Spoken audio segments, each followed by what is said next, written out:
अस्सलाम वालेकुम दोस्तों, मैं आपका मेज़बान आसिफ फरामोश। आप देख रहे हैं हमारा यूट्यूब चैनल स्टार पॉइंट। दोस्तों, सरदार अब्दुल्ला खान चांडिया का शुमार ज़िला कोटद्दू और ज़िला मुजफ्फरगढ़ के बुज़ुर्ग तरीन सियासतदानों में होता है।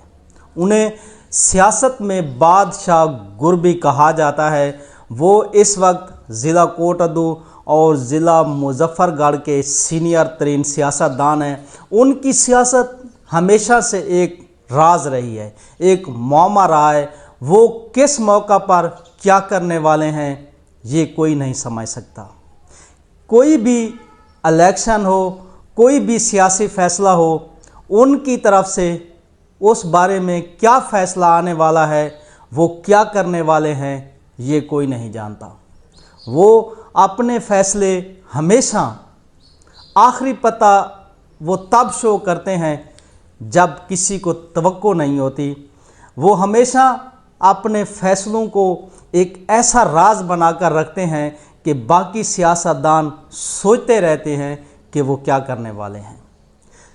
एक वक्त था जब पंजाब में मलिक ग़ुलाम मुस्तफ़ा खर का तोती बोलता था, उन्हें शेर पंजाब कहा जाता था। ज़िला मुजफ्फरगढ़ के जिस कौमी हलके से वो इलेक्शन लड़ते थे, चौक सरवर शहीद उसी हलके में आता था। हमारा पूरा ये जो थल है, चौक सरवर शहीद से मुल्हका जितना भी थल है, ये सारा उस इलाके में आता था। उस दौर में किसी में ये हिम्मत नहीं होती थी, किसी में ये जुर्रत नहीं होती थी कि वो मलिक ग़ुलाम मुस्तफ़ा खर के मद्दे मुकाबिल इलेक्शन के लिए खड़ा हो सके या सिर्फ अपने कागजात नामजदगी ही जमा करा सके।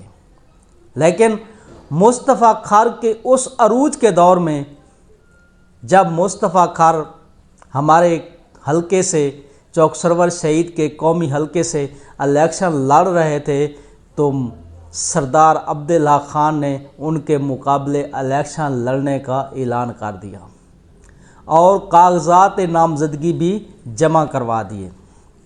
जब ये ख़बर ग़ुलाम मुस्तफ़ा खर को पहुंची तो वो बहुत परेशान हुए, क्योंकि सरदार अब्दुल्ला खान उस वक्त वह सियासतदान थे जो अपनी बलोच बिरादरी और इलाके में एक वसी असर व रसूख रखते थे।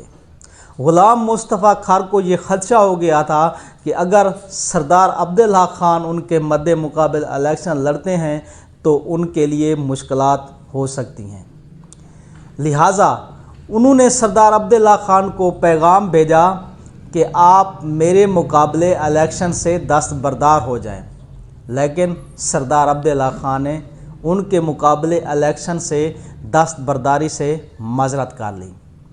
और ये वो लम्हा था जब BBC, उस वक्त BBC रेडियो लंदन, उसकी ख़बर जो है वो बड़ी मोतबर समझी जाती थी और लोग BBC सुनते थे।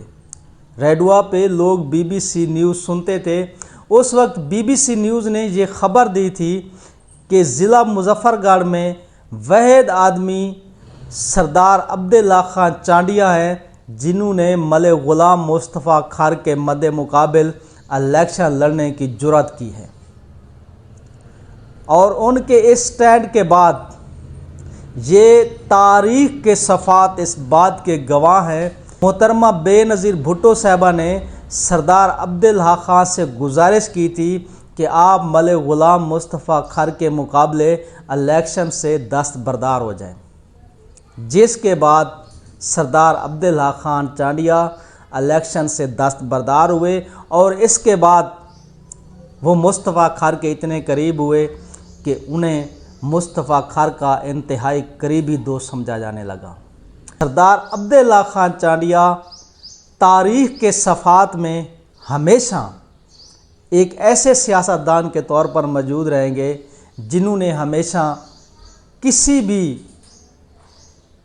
बड़े सियासतदान, किसी भी बड़े सियासी ख़ानदान का सहारा लिए बग़ैर हमेशा अपने दम पर सियासत की है। उनके सियासी फ़ैसलों से हमें इख्तलाफ हो सकता है।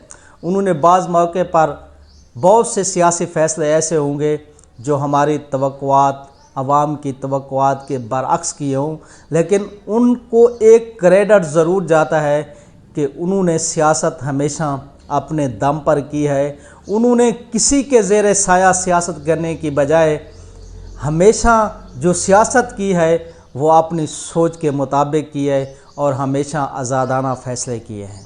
گو کہ ان کی انتخابی میدان میں سیاسی کامیابیاں اتنی زیادہ نہیں ہیں، لیکن وہ آج بھی ضلع کوٹادو کی سیاست میں ایک اہم مقام رکھتے ہیں اور ان کے سیاسی فیصلوں کو دیکھ کر ہی بڑے بڑے سیاستدان اپنی سیاسی سمت کا رخ متعین کرتے ہیں.